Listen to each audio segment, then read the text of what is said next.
Hey guys, what's up? Dan here with a new video. Welcome to my version of the ARAKAALI'S FANG OCCULTIST for the 3.21 Crucible League. As you've seen from the highlights, I've improved the build yet again. With the Forbidden Flame and Flesh Mistress of Sacrifice Jewels, we are finally zooming, boys. We are so fast, it's absolutely insane. It feels close to the movement speed I had last league with Mage Blood. First, let's address the nerfs. We lost around 1 million DPS on all configurations, which we can easily recoup with more investment as always. It seems that we're constantly nerfed league after league, but we are still strong. Compared to the previous league, now you're gonna have to dodge Cyrus Meteors, Maven Meteors and other dangerous attacks. We are however still able to tank the Shaper Slam and the Maven Cascade of Pain, so if you're a newer player and you wanna wreck all non-Uber bosses while tanking most of their attacks, then the build is still fine.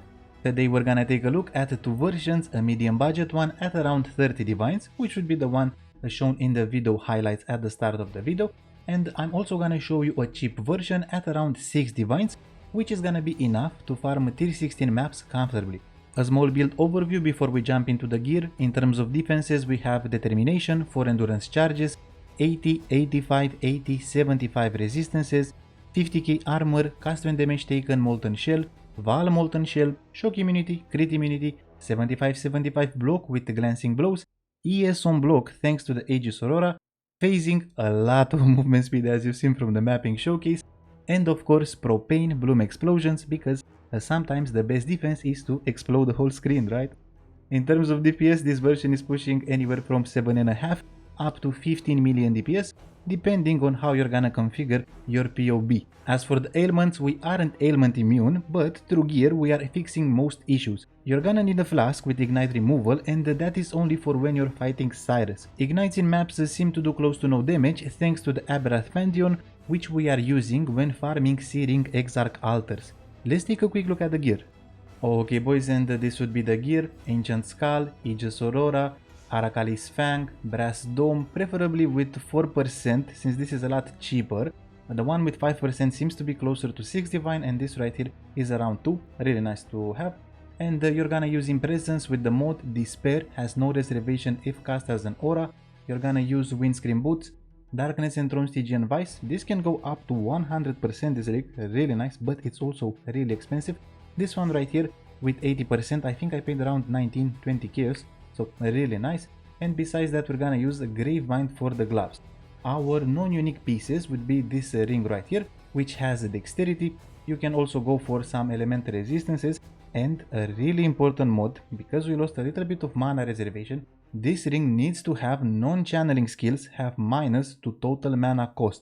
It's either this or you're not gonna be able to cast your flesh offering through the cast while channeling setup. Our final ring is gonna be a corrupted ring with bleeding cannot be inflicted on you.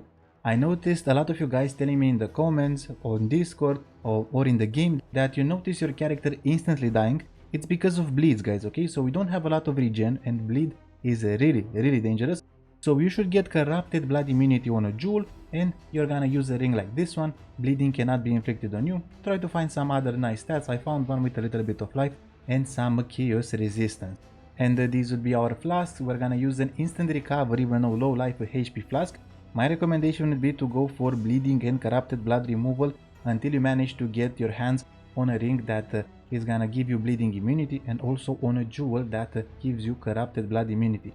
You're gonna use a quartz flask that gives you phasing and additional elemental resistances during flask effect. This is really important to have, and without this you're gonna notice your character getting teleported back to base a lot of times in elemental weakness maps, so don't skip this mod on your quartz flask.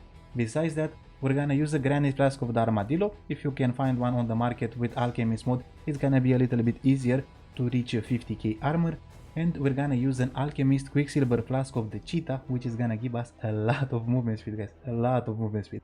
And our final flask, obviously the Reading Jar Hallowed Hybrid Flask, which allows us to summon the spiders. Quick look at the gems. We have Unbound Ailments, Multi-Strike and Withering Touch, Desecrate, Cyclone, Cast while channeling and Flesh Offering. In the shield we have a Flame Dash, Phase Run and Increased Duration support.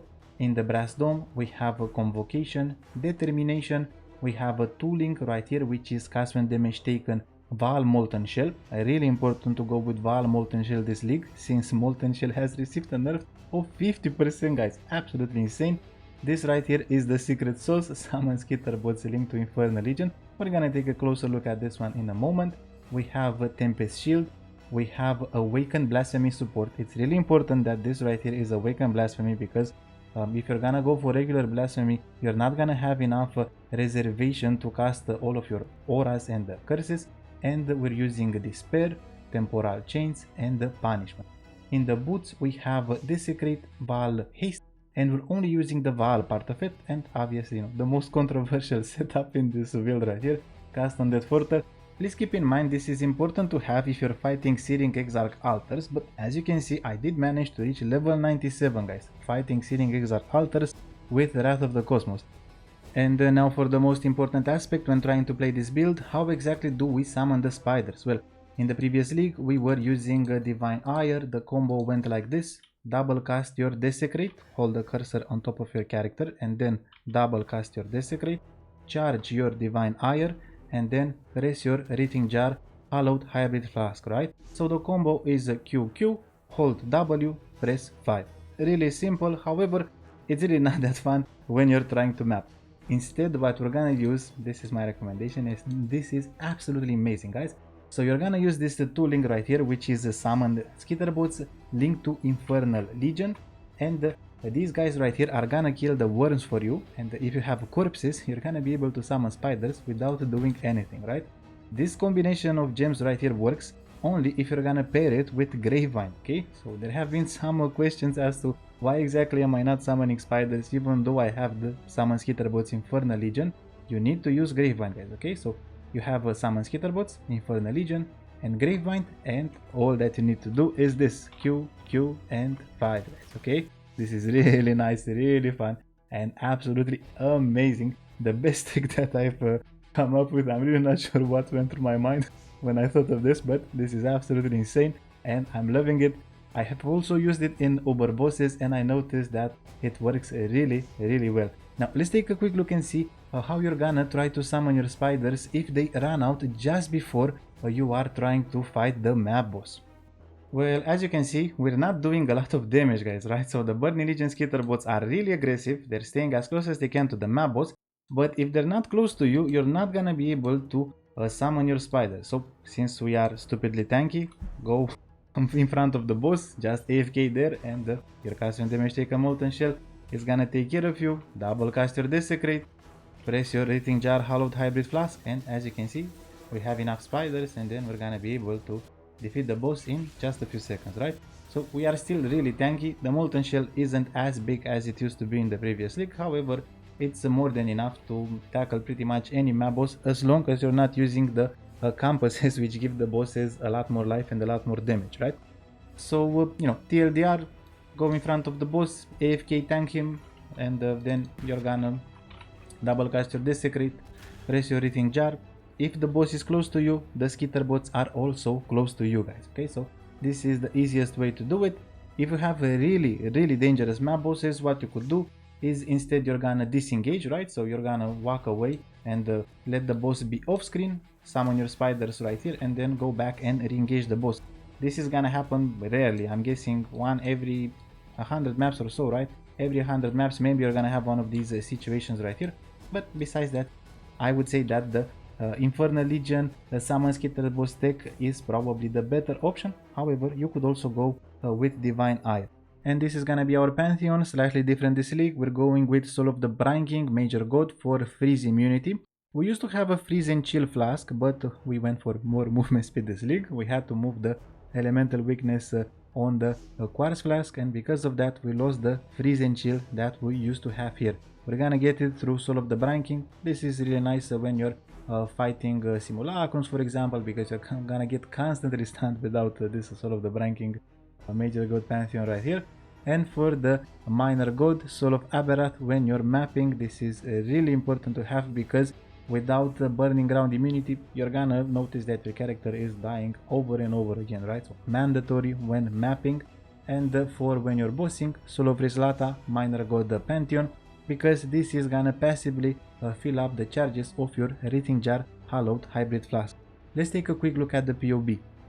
Okay boys, this is my current PoB. Let's see exactly how we can use this configuration tab and find out our stats, you're gonna click on Guardian Pinnacle Boss, then you're gonna click on Endurance Charges and you're gonna input 4. You're gonna click on Have you used the minion skill recently? We are using Convocation. Then click on Enemy on Low Life. This is really important, and besides that, manually input 15 Wither stacks. If you've done these things that I've shown you here, your configuration tab is set and you don't really need to do anything more right here. Then you're gonna come to Skills, click on Raise Spiders, including full DPS, and set the spider count to 20. And as you can see, according to PoB we have around 15 million DPS, but please keep in mind this is a little bit inflated. So let's see what's gonna happen to the damage if we remove the Baal Haste, which we're not gonna have all of the time.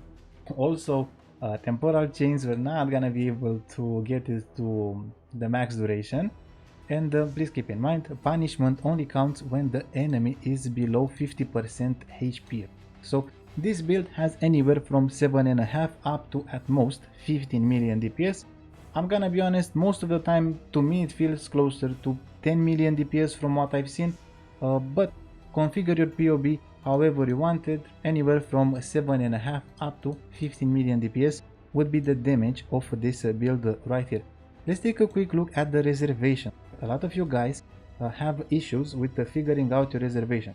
What you're gonna need is 2 clusters like this one, 6% increased mana reservation efficiency of skills, and the third node determination has a 50% increased mana reservation efficiency.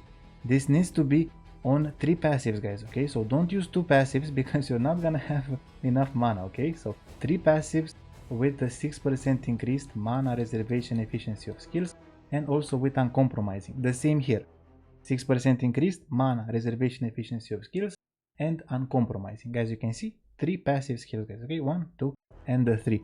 Also, let's take a quick look at the Ghastly Eye Jewels. You're gonna need 1 Ghastly Eye Jewel that gives you 2% increased mana reservation efficiency of skills. This is really important to have. And besides that, we are still not gonna be at 50 mana, which would be the sweet spot. So how exactly do we sort of get to 50 mana? Well, you're gonna need a ring like this one with non-channeling skills have minus to total mana cost. We are also using Amanamus Gaze for a lot more damage. As you can see, if we remove this one, quite a big decrease in damage, guys, okay? So use Amanamus Gaze if you can. It's really not that expensive. And besides that, we're using the Forbidden Flame and the Flesh Jewels that give us Mistress of Sacrifice. That is how we're able to gain quite a lot of movement speed, guys. It's absolutely insane just how much movement speed. As you've seen from the highlights, we are zooming, boys, we're zooming. Besides that, the same setup as in the previous league. Really simple build, casual friendly. We're using mostly unique items, as you can see, and a few rare ones. Nothing complicated here. Now for the clusters, you're gonna need a cluster like this one with 3% increased attack and cast speed, 35% increased effect, minions deal 10% increased damage. You don't need 12 passives, buy whichever one is the cheapest on the market right now. If you have one cluster, you're gonna notice that the damage is more than enough to comfortably farm tier 16 maps. Besides that, as you can see, the same build as in the previous league, guys.